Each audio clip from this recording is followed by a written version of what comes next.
Atención.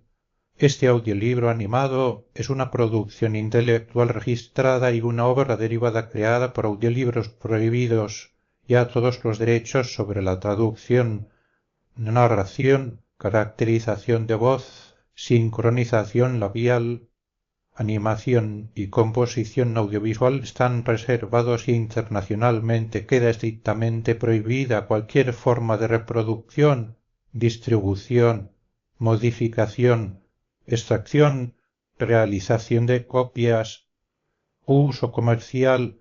No se otorga ningún tipo de autorización o permiso para su uso fuera de esta plataforma. Las infracciones serán perseguidas legalmente hasta las últimas consecuencias de disfrute de esta obra única de Antón Chejo. El beso el 20 de mayo a las 8 de la tarde. Las 6 baterías de la Brigada de Artillería de la Reserva de N, que se dirigían al campamento, se detuvieron a pernoctar en la aldea de Mestech y en el momento de mayor confusión, cuando unos oficiales se ocupaban de los cañones y otros, reunidos en la plaza junto a la verja de la iglesia, escuchaban a los aposentadores, por detrás del templo apareció un jinete en traje civil montando una extraña cabalgadura. El animal, un caballo bayo pequeño, de hermoso cuello y cola corta, no caminaba de frente sino un poco al sesgo, ejecutando con las patas pequeños movimientos de danza, como si se las azotaran con el látigo llegado ante los oficiales.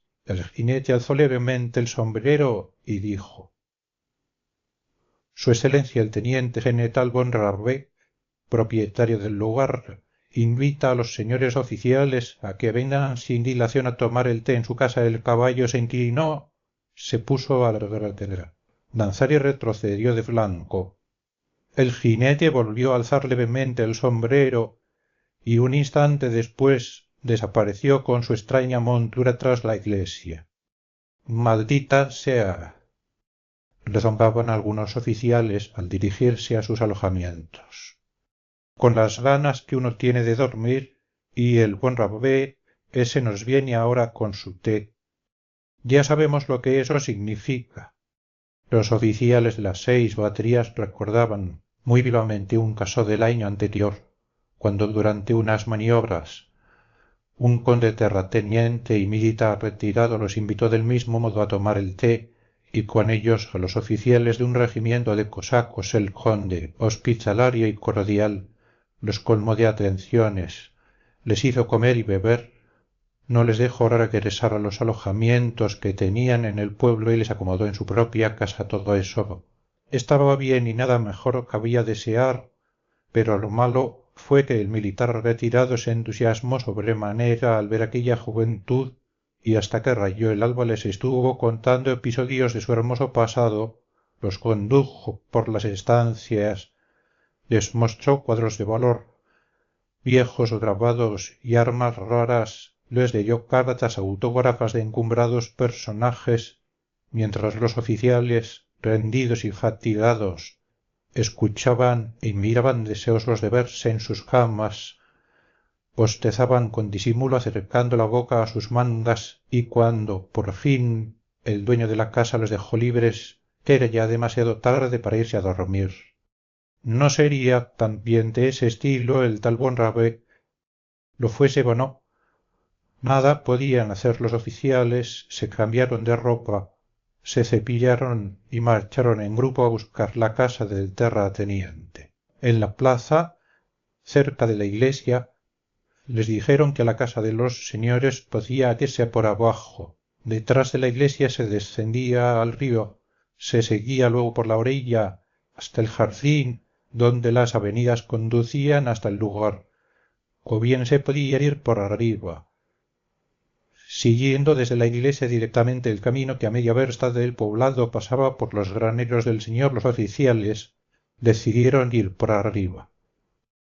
¿Quién será ese von Rabé?, comentaban por el camino. No sea aquel que en plebe mandaba la división N de caballería.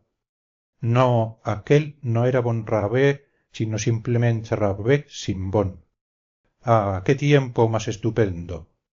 Ante el primer granero del señor, el camino se bifurcaba. Un brazo seguía en línea recta puerta y desaparecía en la oscuridad de la noche. El otro, a la derecha, conducía a la mansión señorial. Los oficiales tomaron a la derecha y se pusieron a hablar en voz más baja. A ambos lados del camino se extendían los graneros con muros de albañilería y techumbre roja, macizos y severos, muy parecidos a los cuarteles de una capital de distrito. Más adelante brillaban las ventanas de la mansión. Señores, buena señal, dijo uno de los oficiales, punto nuestros delante de todos, que eso significa que olfatea una presa. El teniente Lovico, que iba en cabeza, alto y robusto, pero totalmente lampiño, tenía más de 25 años, pero en su cara redonda y bien cebada aún no parecía el pelo. Váyase a saber por qué famoso en toda la brigada por su olfato y habilidad para adivinar a distancia la presencia femenina, se volvió y dijo: sí, aquí debe de haber mujeres. Lo notó por instinto. Junto al umbral de la casa recibió a los oficiales von Rauvé en persona, un viejo de venerable aspecto que frisaría de los 60 años, vestido en traje civil. Al estrechar la mano a los huéspedes, dijo que estaba muy contento y se sentía muy feliz, pero rogaba encarecidamente a los oficiales que, por el amor de Dios, le perdonaran si no les había invitado a pasar la noche en casa. Habían llegado de visita 2 hermanas suyas con hijos, hermanos y vecinos, de suerte que no le quedaba ni una sola habitación libre. El general les estrechaba la mano a todos, se excusaba y sonreía, pero se le notaba en la cara que no estaba ni mucho menos tan contento por la presencia de los huéspedes como el conde del año anterior, y que sólo había invitado a los oficiales por entender que así lo exigían los buenos modales. Los propios oficiales, al subir por la escalinata alfombrada y escuchar sus palabras, se daban cuenta de que los habían invitado a la casa únicamente porque resultaba violento no hacerlo. Al ver a los criados apresurarse a encender las luces abajo en la entrada y arriba en el recibidor, empezó a parecerles que con su presencia habían provocado inquietud y alarma. Podía ser grata la presencia de 19 oficiales desconocidos allí donde se habían reunido 2 hermanas con sus hijos, hermanos y vecinos, sin duda con motivo de alguna fiesta o algún acontecimiento familiar. Arriba, a la entrada de la sala, acogió a los huéspedes una vieja alta y erguida, de rostro ovalado y cejas negras, muy parecida a la emperatriz Eugenia, con sonrisa amable y majestuosa. Decía sentirse contenta y feliz de ver en su casa a aquellos huéspedes, y se excusaba de no poder invitar esta vez a los señores oficiales a pasar la noche en la casa por su bella y majestuosa sonrisa, que se desvanecía al instante de su rostro cada vez que por alguna razón se volvía hacia otro lado. Resultaba evidente que en su vida había visto muchos señores oficiales, que en aquel momento no estaba pendiente de ellos, y que, si los había invitado y se disculpaba, era sólo porque así lo exigía su educación y su posición social. En el gran comedor, donde entraron los oficiales, una decena de varones y damas, unos entrados en años y jóvenes otros, estaban tomando el té en el extremo de una larga mesa detrás de sus sillas, envuelto en un leve humo de cigarros. Percibía un grupo de hombres. En medio del grupo había un joven delgado, de patillas pelirrojas, que tartajeando hablaba en inglés en voz alta. Más allá del grupo se veía, por una puerta, una estancia iluminada con mobiliario azul. Señores, son ustedes tantos que no es posible hacer su presentación, dijo en voz alta el general, esforzándose por parecer muy alegre. Traben conocimiento, ustedes mismos, señores, sin ceremonias. Los oficiales, unos con el rostro muy serio y hasta severo, otros con sonrisa forzada, y todos sintiéndose en una situación muy embarazosa, saludaron bien que mal inclinándose, y se sentaron a tomar el té. Quien más desazonado se sentía era el capitán ayudante Riabovich, oficial de pequeña estatura y algo encorvado, con gafas y unas patillas como las de un y le hice mientras algunos de sus camaradas ponían cara seria y otros afectaban una sonrisa. Su cara, sus patillas de lince y sus gafas parecían decir: yo soy el oficial más tímido, el más modesto y el más gris de toda la brigada. En los primeros momentos, al entrar en la sala y luego, sentado a la mesa ante su té, no lograba fijar la atención en ningún rostro ni objeto. Las caras, los vestidos, las garrafitas de coñac, de cristal tallado, el vapor que salía de los vasos, las molduras del techo, todo se fundía en una sola impresión general enorme que alarmaba a Riabovich y le inspiraba deseos de esconder la cabeza, de modo análogo al declamador que actuó por primera vez en público. Veía todo cuanto tenía ante los ojos, pero no llegaba a comprenderlo. Los fisiólogos llamaban ceguera psíquica ese estado en que el sujeto ve sin comprender, pero algo después, adaptado ya al ambiente, empezó a ver claro y se puso a observar. Siendo persona tímida y poco sociable, lo primero que le saltó a la vista fue algo que él nunca había poseído, a saber, la extraordinaria intrepidez de sus nuevos conocidos von Ravbeck, su mujer, dos damas de edad madura, una señorita con un vestido color lila hielo, joven de patillas pelirrojas, que resultó ser el hijo menor de von Ravbeck. Tomaron con gesto muy hábil, como si lo hubieran ensayado de antemano, asiento entre los oficiales, y entablaron una calurosa discusión en la que no podían dejar de participar los huéspedes. La señorita Lila se puso a demostrar con ardor que los artilleros estaban mucho mejor que los de caballería y de infantería, mientras que von Ravbeck y las damas entradas en años sostenían lo contrario. Empezaron a cruzarse las réplicas. Riabovich observaba a la señorita Lila, que discutía con gran vehemencia cosas que le eran extrañas y no le interesaban en absoluto, y advertía que en su rostro aparecían y desaparecían sonrisas afectadas. Von Ravbeck y su familia hacían participar con gran arte a los oficiales en el debate, pero al mismo tiempo estaban pendientes de vasos y bocas, de si todos bebían, si todos tenían azúcar y por qué alguno de los presentes no comía bizcocho o no tomaba coñac. A Riabovich, cuanto más miraba y escuchaba, tanto más agradable le resultaba aquella familia falta de sinceridad, pero magníficamente disciplinada. Después del té, los oficiales pasaron a la sala. El instinto no había engañado al teniente Lovico. En la sala había muchas señoritas y damas jóvenes. El teniente se había plantado ya junto a una rubia muy jovencita vestida de negro e inclinándose con arrogancia, como si se apoyara en un sable invisible, sonreía y movía los hombros con gracia. Probablemente contaba alguna tontería muy interesante, porque la rubia miraba con aire condescendiente, el rostro bien cebado y ledo. Preguntaba con indiferencia: ¿de veras? Y de aquel indolente de veras, el setter, de haber sido inteligente, habría podido inferir que difícilmente le gritarían busca. Empezó a sonar un piano.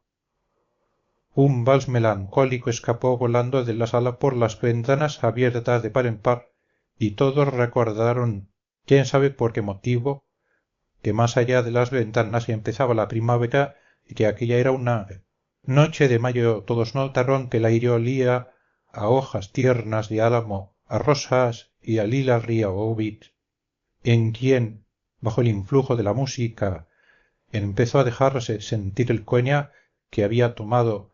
Miró con el rabillo del ojo la ventana, sonrió y se puso a observar los movimientos de las mujeres, hasta que llegó a parecerle que el aroma de las rosas, de los álamos y de las lilas no procedían del jardín, sino de las caras y de los vestidos femeninos el hijo de von Rabeck invitó a una cenceña jovencita y dio con ella 2 vueltas a la sala Lovico, deslizándose por el parque, voló hacia la señorita Lila y se lanzó con ella a la pista del baile. Había comenzado Riabovich, estaba de pie cerca de la puerta entre los que no bailaban y observaba en toda su vida no había bailado ni una sola vez y ni una sola vez había estrechado el talle de una mujer honesta. Le gustaba enormemente ver cómo un hombre a la vista de todos tomaba una doncella desconocida por el talle y le ofrecía el hombro para que ella colocara su mano,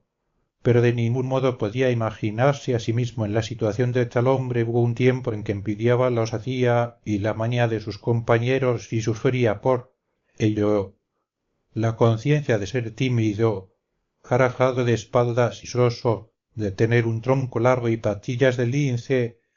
Lo oía profundamente, pero con los años se había acostumbrado ahora, al contemplar a quienes bailaban o hablaban en voz alta, ya no los envidiaba, experimentaba tan solo un enternecimiento melancólico. Cuando empezó la contradanza, el joven von Rabeck se acercó a los que no bailaban y invitó a 2 oficiales a jugar al billar. Estos aceptaron y salieron con él de la sala Riabovich, sin saber qué hacer y deseoso de tomar parte de algún modo en el movimiento general.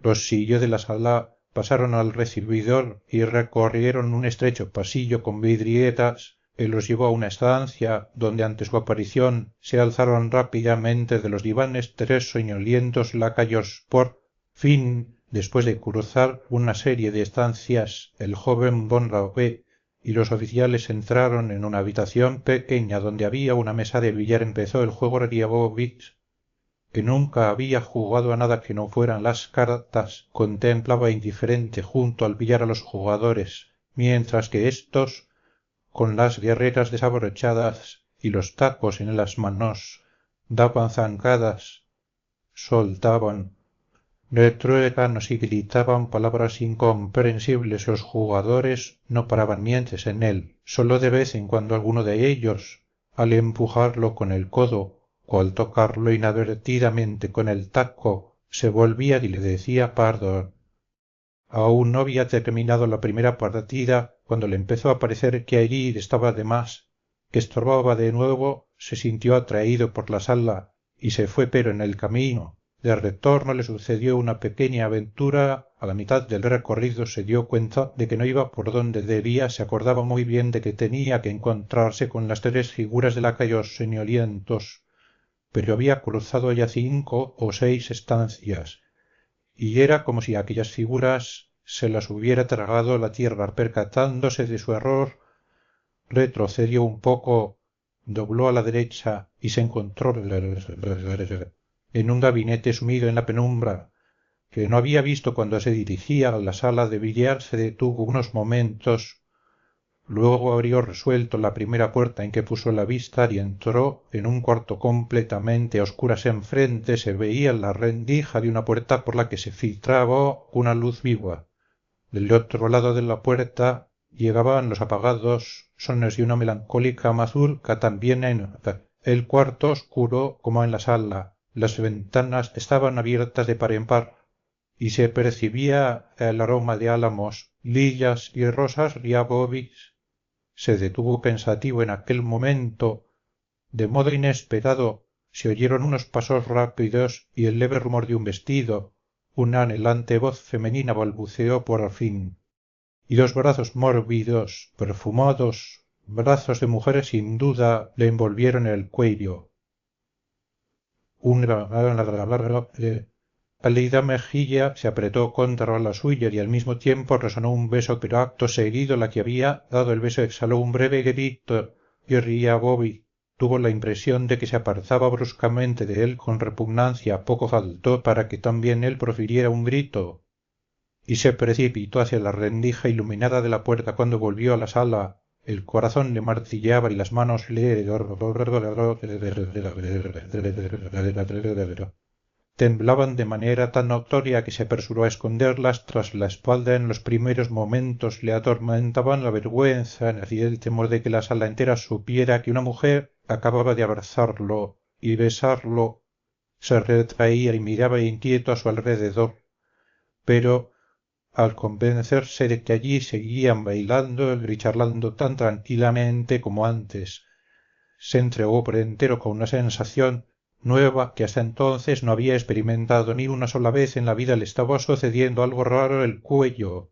Unos momentos antes, envuelto por unos brazos mórbidos y perfumados, le parecía untado de aceite.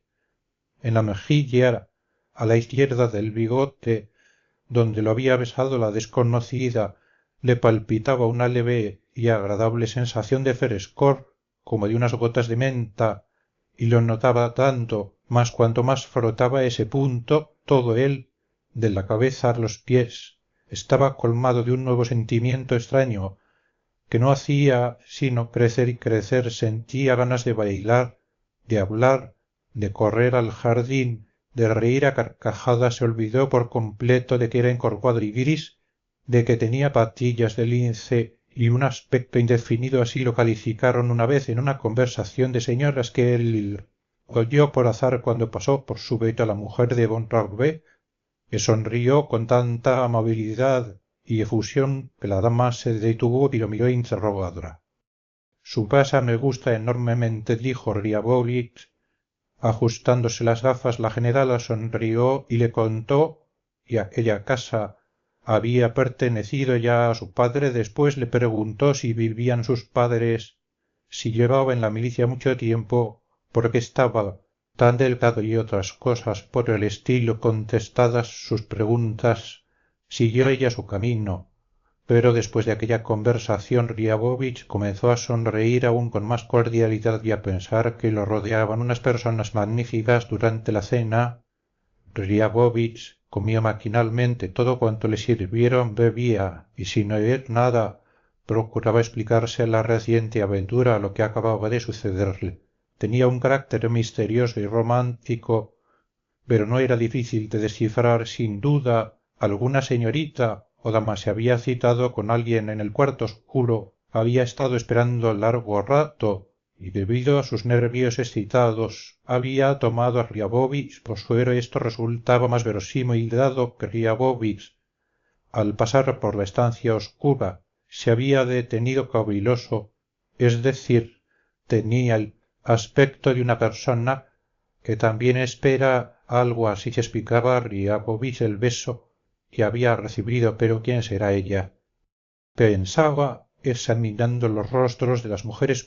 Debe de ser joven, porque las viejas no acuden a las citas. Le estaba claro, por otra parte, que pertenecía a un ambiente cultivado, y eso se notaba por el rumor del vestido, por el perfume, por la voz. Detuvo la mirada en la señorita Lila, que le gustó mucho. Tenía hermosos hombros y brazos, rostro inteligente y una voz magnífica. Riabovitch deseó al contemplarla que fuese precisamente ella y no otra la desconocida, pero la joven se echó a reír con aire poco sincero y arrugó su larga nariz, que le pareció la nariz de una vieja. Entonces trasladó la mirada a la rubia vestida de negro, que era más joven, más sencilla y espontánea. Tenía unas sienes encantadoras y se llevaba la copa a los labios con mucha gracia. Entonces Riabovitch habría deseado que esa fuese aquella, pero poco después le pareció que tenía el rostro plano y volvió los ojos hacia su vecina. Es difícil adivinar, pensaba, dando libre curso a su fantasía, puntos y de la del vestido lila se tomarán sólo los hombros y los brazos, se les añadirán las sienes de la rubia y los ojos de aquella que está sentada a la izquierda del obispo. Entonces hizo en su mente esa adición y obtuvo la imagen de la joven que lo había besado, la imagen que él deseaba, pero que no lograba descubrir. En la mesa terminada la cena, los huéspedes, ahitos y algo achispados, empezaron a despedirse y a dar las gracias. Los anfitriones volvieron a disculparse por no poder ofrecerles alojamiento en la casa. Estoy muy contento, muchísimo, señores, decía el general, y esta vez era sincero probablemente porque al despedir a los huéspedes la gente suele ser bastante más sincera y benévola que al darles la bienvenida. Estoy muy contento. Quedan invitados para cuando estén de regreso. Sin cumplidos. Pero ¿por dónde van? Quieren pasar por arriba. No, vayan por el jardín, por abajo. El camino es más corto. Los oficiales se dirigieron al jardín después de la brillante luz y de la algazara. Pareció muy oscuro y silencioso. Caminaron sin decir palabra hasta la portezuela. Estaban algo bebidos, alegres y contentos, pero las tinieblas y el silencio los movieron a reflexionar por unos momentos. Probablemente a cada uno de ellos, como a Riabovich, se le ocurrió pensar en lo mismo. Llegaría también para ellos alguna vez el día en que, como Rabbe, tendrían una casa grande, una familia, un jardín y la posibilidad, aunque fuera con poca sinceridad, de tratar bien a las personas, de dejarlas ahitas, achispadas y contentas. Salvada la portezuela, se pusieron a hablar todos a la vez y a reír estrepitosamente sin causa alguna. Andaban ya por un sendero que descendía hacia el río y corría luego junto al agua misma, rodeando los arbustos de la orilla, los reollos y los sauces que colgaban sobre la corriente. La orilla y del sendero apenas se distinguían y la orilla opuesta se hallaba totalmente sumida en las tinieblas. Acá y allá las estrellas se reflejaban en el agua oscura, tremolaban y se distendían, y sólo por esto se podía adivinar que el río fluía con rapidez. El aire estaba en calma. En la otra orilla gemían los chorlitos soñolientos y en esta un ruiseñor, sin prestar atención alguna al tropel de oficiales, desgranaba sus agudos trinos en un arbusto. Los oficiales se detuvieron junto al arbusto, lo sacudieron, pero el ruiseñor siguió cantando. ¿Qué te parece? Se oyeron unas exclamaciones de aprobación. Nosotros aquí a su lado. Y a él, sin hacer caso, valiente granuja. Al final el sendero ascendía y desembocaba cerca de la verja de la iglesia. Allí los oficiales, cansados por la subida, se sentaron y se pusieron a fumar. En la otra orilla apareció una débil lucecita roja y ellos, sin nada que hacer, pasaron un buen rato discutiendo si se trataba de una hoguera, de la luz de una ventana o de alguna otra cosa también. Riabovich contemplaba aquella luz y le parecía que ésta le sonreía y le hacía guiños, como si estuviera en el secreto del beso. Y llegado a su alojamiento, Riabovich se apresuró a desnudarse y se acostó en la misma isba que él. Se albergaba Novikov y el teniente Mrozliakov, un joven tranquilo y callado, considerado entre sus compañeros como un oficial culto que leía siempre, cuando podía, el Beresnik Yevropy, que llevaba consigo Lovico, se desnudó. Estuvo un buen rato paseando de un extremo a otro con el aire de un hombre que no está satisfecho, y mandó a la ordenanza a buscar cerveza. Mrozliakov se acostó, puso una vela junto a su cabecera y se abismó en la lectura del Vestnik. ¿Quién sería? Pensaba Riabovich, mirando el techo ahumado. El cuello aún le parecía untado de aceite y cerca de la boca notaba una sensación de frescor como la de unas gotas de menta. En su imaginación centelleaban los hombros y brazos de la señorita de lila, las sienes y los ojos sinceros de la rubia de negro talles, vestidos, broches. Se esforzaba por fijar su atención en aquellas imágenes, pero ellas brincaban, se extendían y oscilaban cuando en el anchuroso fondo negro que toda persona ve al cerrar los ojos desaparecían por completo tales imágenes. Empezaba a oír pasos presurosos, el rumor de un vestido, el sonido de un beso, y una intensa y motivada alegría se apoderaba de él mientras se entregaba a este gozo. Oyó que volvía la ordenanza y comunicaba que no había cerveza. Lovico se indignó y se puso a dar zancadas otra vez. Si será idiota, decía, deteniéndose ya ante Riabovich, ante Mrozliakov. se necesita ser estúpido e imbécil para no encontrar cerveza. Bueno, no dirán que no es un canalla. Claro que aquí es imposible encontrar cerveza, dijo Murcia Cobb, sin apartar los ojos del Westney Europe. No, no. ¿Lo cree usted así? Insistí a lo bico punto, señores. Por Dios, arrójenme a la luna y allí les encontraré yo enseguida cerveza y mujeres. Ya verán, ahora mismo voy por ella, llámenme miserable si no la encuentro. Tardó bastante en vestirse y en calzarse las altas botas, después encendió un cigarrillo y salió sin decir nada. Grabec, la B se puso a musitar, deteniéndose en el zaguán. Diablos, no tengo ganas de ir solo a Riabovitz. No quiere darse un paseo. Al no obtener respuesta, volvió sobre sus pasos, se desnudó lentamente y se acostó Murciákov. Suspiró, dejó a un lado el Westney, Lieropi y apagó la vela. Bueno, balbuceó Lobizko.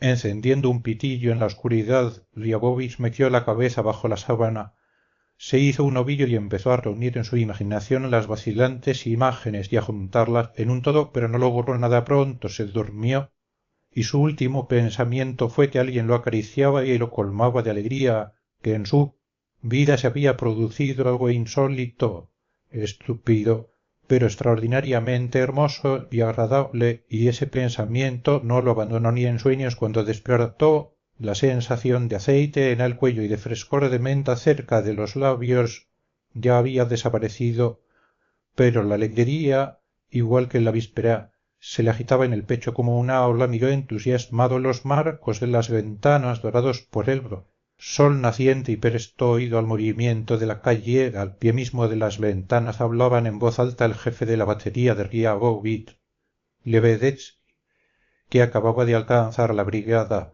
Conversaba con su sargento primero en voz muy alta, como tenía por costumbre. ¿Y qué más? Gritaba el jefe. Ayer, al errar los caballos, señoría, erraron a Golucci, que el practicante le aplicó un emplaste, y arcilla con vinagre ahora lo conducen de la rienda. Aparte, y también ayer, su señoría, el herrador Artemie, se emborrachó y el teniente mandó que lo ataran en el avantren de una cureña de repuesto. El sargento primero informó además de que Karpov había olvidado los nuevos cordones de las trompetas y las estaquillas de las tiendas, y de que los señores oficiales habían estado de visita la noche anterior en casa del general von Raube. En plena conversación apareció en el vano de la ventana la barba roja de Lebedetsky y miró con los ojos miopes semientornados las soñolientas caras de los oficiales y los saludó. ¿Todo marcha bien?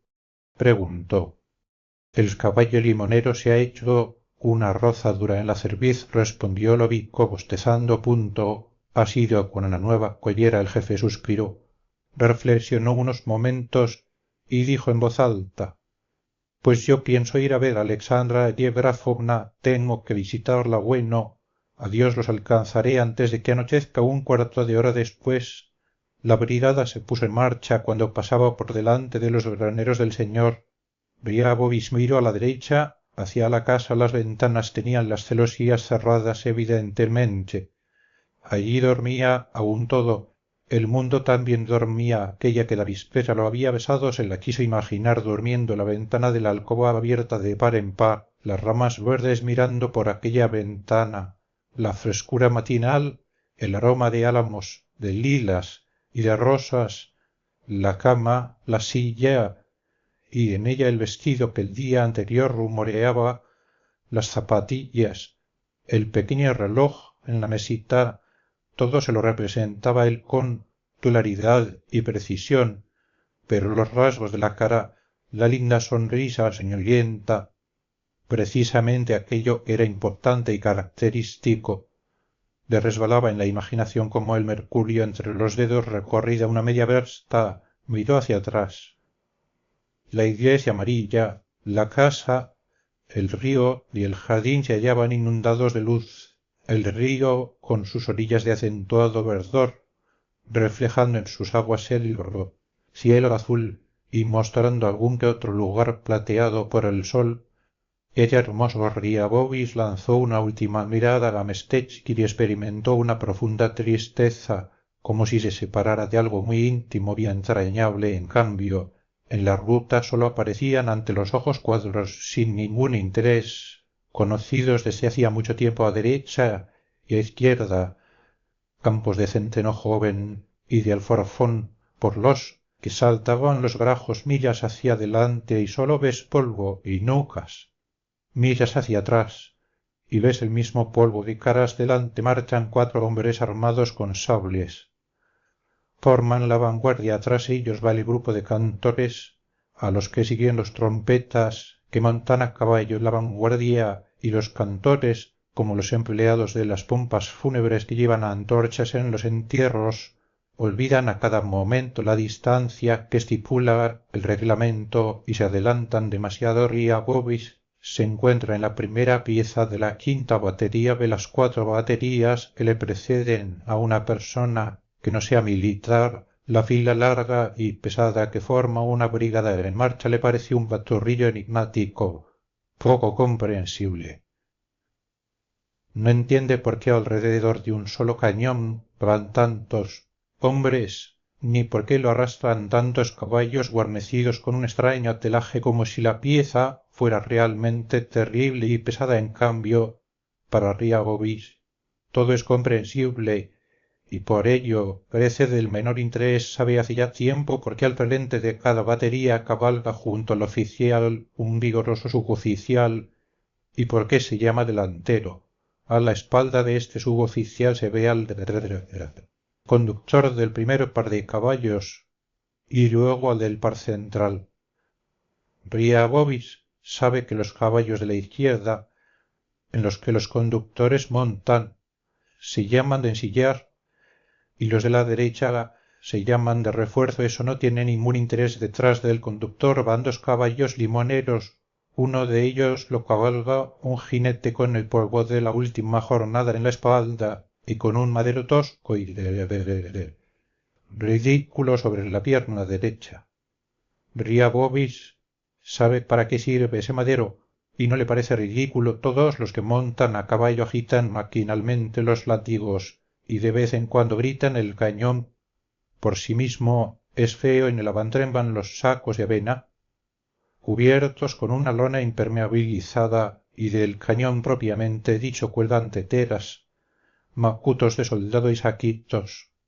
Todo eso le da un aspecto de pequeño animal inofensivo al que, no se sabe por qué razón, rodean hombres y caballos a su flanco. Por la parte resguardada del viento marchan balanceando los brazos 6 servidores. Detrás de la pieza se encuentran otra vez nuevos artilleros, conductores, caballos limoneros, tras los cuales se arrastra un nuevo cañón tan feo y tan poco imponente como el primero. El segundo siguen el tercero y el cuarto. Junto a este va un oficial y así sucesivamente. La brigada consta en total de 6 baterías y cada batería tiene 4 cañones. La columna se extiende una media versta. Se cierra con un convoy a cuya vera, bajando su cabeza de largas orejas, marcha cavilosa una figura en sumo grado simpática.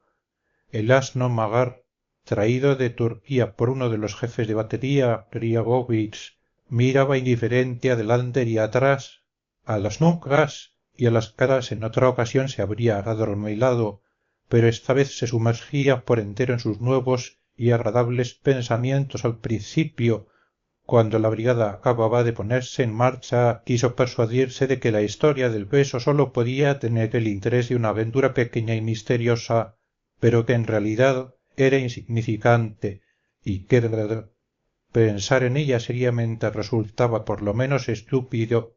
Pero pronto mandó a paseo la lógica y se entregó a sus quimeras horas. Imaginaba en el salón de Bonrobé, al lado de una joven parecida a la señorita de Lila y a la rubia de Enedro. Cora cerraba los ojos y se veía con otra joven totalmente desconocida, de rasgos muy imprecisos. Mentalmente le hablaba, le acariciaba, se inclinaba sobre su hombro, se representaba la guerra y la separación, después el encuentro, la cena con la mujer y los hijos o los frenos.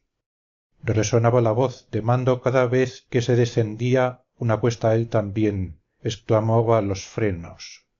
Temiendo que ese grito interrumpiera sus ensueños y lo devolviera a la realidad al pasar por delante de una hacienda, Griagovich miró por encima de la empalizada al jardín. Apareció ante sus ojos una avenida larga, recta como una regla, sembrada de arena amarilla y flanqueada de jóvenes abedules con la avidez del hombre embebido en sus sueños. Se representó unos piececitos de mujer caminando por la arena amarilla, y de manera totalmente inesperada se perfiló en su imaginación, con toda nitidez, aquella que lo había besado y que él había logrado fantasear la noche anterior durante la cena. La imagen se fijó en su cerebro y ya no lo abandonó al mediodía. Detrás, cerca del convoy, resonó un grito. ¡Alto! Vista a la izquierda. Señores oficiales. En una carretela arrastrada por un par de caballos blancos se acercó el general de la brigada, se detuvo junto a la segunda batería y gritó algo que nadie comprendió. Varios oficiales, entre ellos Griagovich, se acercaron al galope. ¿Qué tal? ¿Cómo vamos? Preguntó el general, entornando los ojos enrojecidos. Hay enfermos. Obtenidas las respuestas, el general, pequeño y enteco, reflexionó y dijo, volviéndose hacia uno de los oficiales: el conductor del limonero de su tercer cañón se ha quitado la rodillera y del bribón la ha colgado en el avantén-castillo y alzó los ojos hacia Griagovich y prosiguió: me parece que usted ha dejado los tirantes demasiado largos. Hizo aún algunas aburridas observaciones, miró a Lovico y se sonrió. Y usted, teniente Lovico, tiene un aire muy triste, dijo. Siente nostalgia por Lopujova. Señores, echa de menos a Lopujova. Lopujova era una dama muy entrada en carnes y muy alta, que había rebasado hacía ya tiempo los 40. El general, que tenía una debilidad por las féminas de grandes proporciones, cualquiera que fuese su edad, sospechaba la misma debilidad en sus oficiales. Ellos sonrieron respetuosamente. El general de la brigada, contento por haber dicho algo divertido y venenoso, rió estrepitosamente, tocó la espalda de su cochero y se llevó la mano a la visera. El coche reemprendió la marcha. Todo eso que ahora sueño y que me parece imposible y celestial es en realidad muy común, pensaba Griagovich mirando las nubes de polvo que corrían tras la carretela del general. Es muy corriente y le sucede a todo el mundo. Por ejemplo, este general en su tiempo amó, ahora está casado y tiene hijos. El capitán Pasteur también está casado y es querido, aunque tiene una feísima nuca roja y carece de cinturas al mano. Es tosco, demasiado tártaro, pero ha tenido también su idilio terminado en boda. Yo soy como los demás, y antes o después sentiré lo mismo que todos, la idea de que era un hombre como tantos y de que también su vida era una de tantas. Lo alegró y reconfortó. Ya se la representaba osadamente a ella, y también su propia felicidad, sin poner freno alguno a su imaginación, cuando por la tarde la brigada hubo llegado a su destino y los oficiales descansaban en las tiendas. Griagovich, Mrciakov y Lovico se sentaron a cenar alrededor de un baúl. Mrciakov comía sin apresurarse, masticaba despacio y leía el Vestnik Yevropy que sostenía sobre las rodillas. Lovico hablaba sin parar y se servía cerveza, y Griagovich, con la cabeza turbia por los sueños de toda la jornada, callaba y bebía. Después del tercer vaso se achispó, se debilitó y experimentó un irresistible deseo de compartir su nueva impresión con sus compañeros. Me sucedió algo extraño en casa de esos Honrave, que empezó a decir, procurando imprimir a su voz un tono de indiferencia burlona.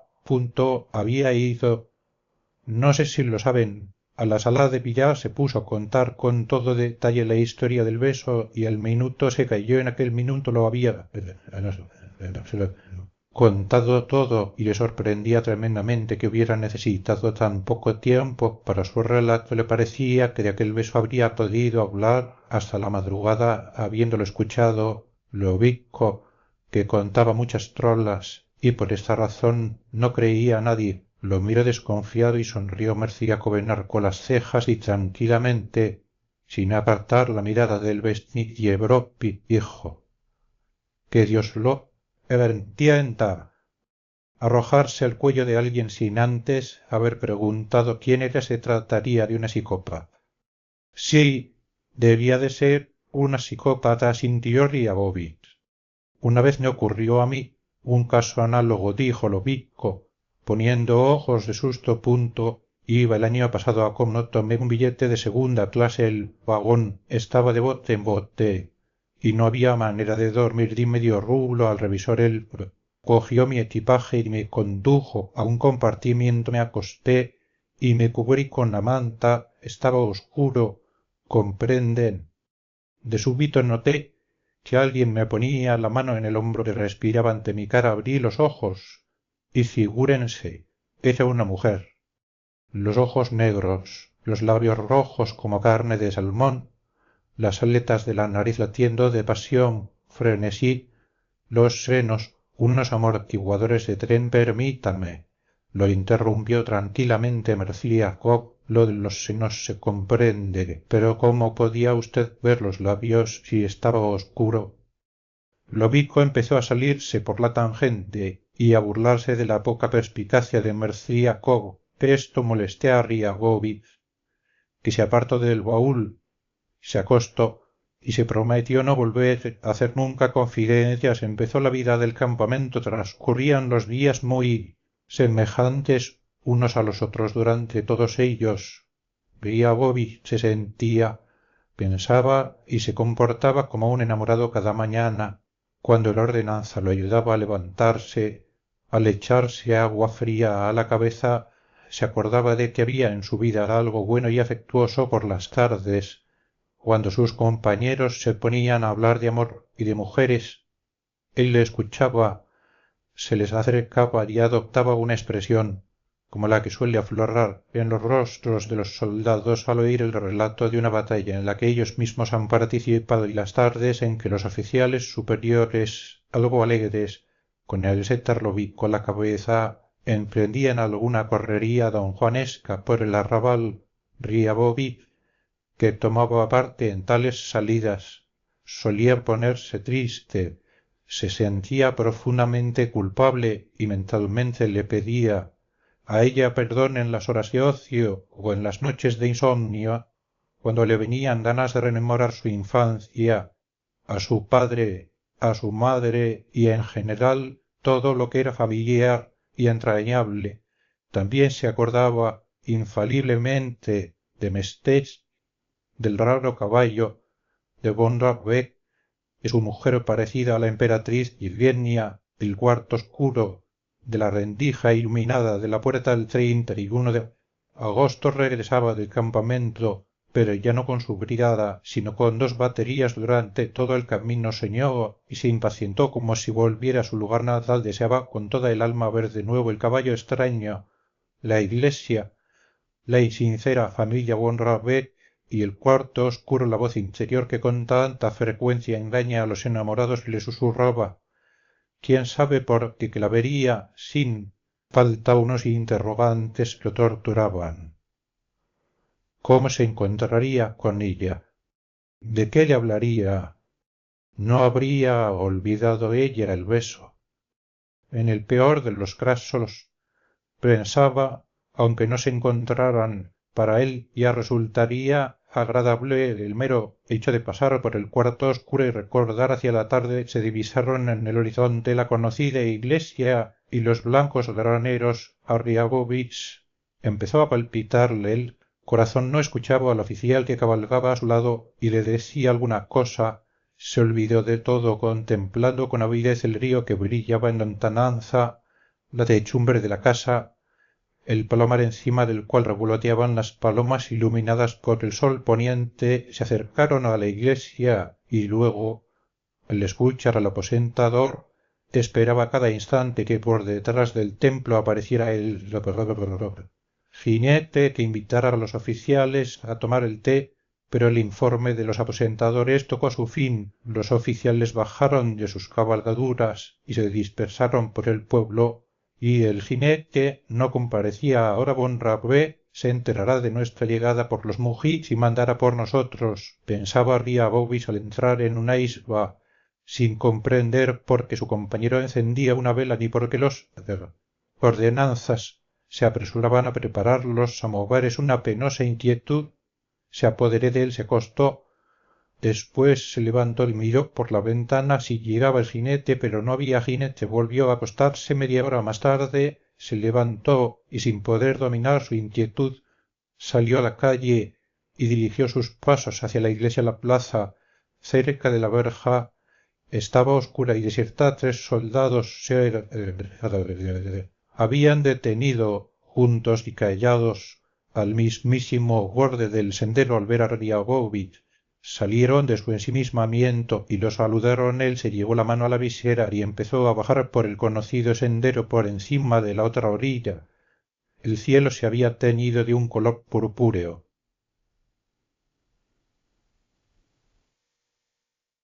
Salía la luna. 2 campesinas, charlando en voz alta, andaban por un huerto arrancando hojas de col. Tras los huertos negreaban algunas isbas y en la orilla de este lado todo era igual que en mayo. El sendero, los arbustos, los sauces inclinados sobre el agua. Solo no se oía al valiente ruiseñor, ni se notaba olor a álamo y a hierba tierna. Ante el jardín, Riabovich miró por la portezuela. El jardín estaba oscuro y silencioso. Sólo se distinguían los troncos blancos de los abedules próximos y un pequeño tramo de la avenida.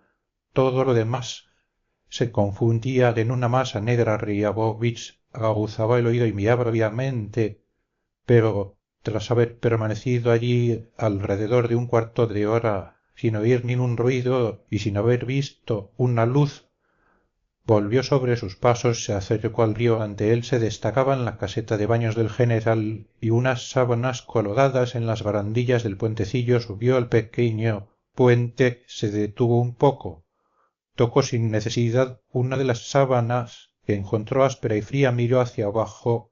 Al agua el río se deslizaba rápido y apenas se le oía rumorear. Junto a los pilotes de la caseta la luna roja se reflejaba cerca de la orilla. Pequeñas ondas corrían por su reflejo alargándola, despedazándola como si quisieran llevársela. ¡Qué estúpido! ¡Qué estúpido! Pensaba Briagovich contemplando la corriente. Qué poco inteligente es todo esto ahora que ya no esperaba nada.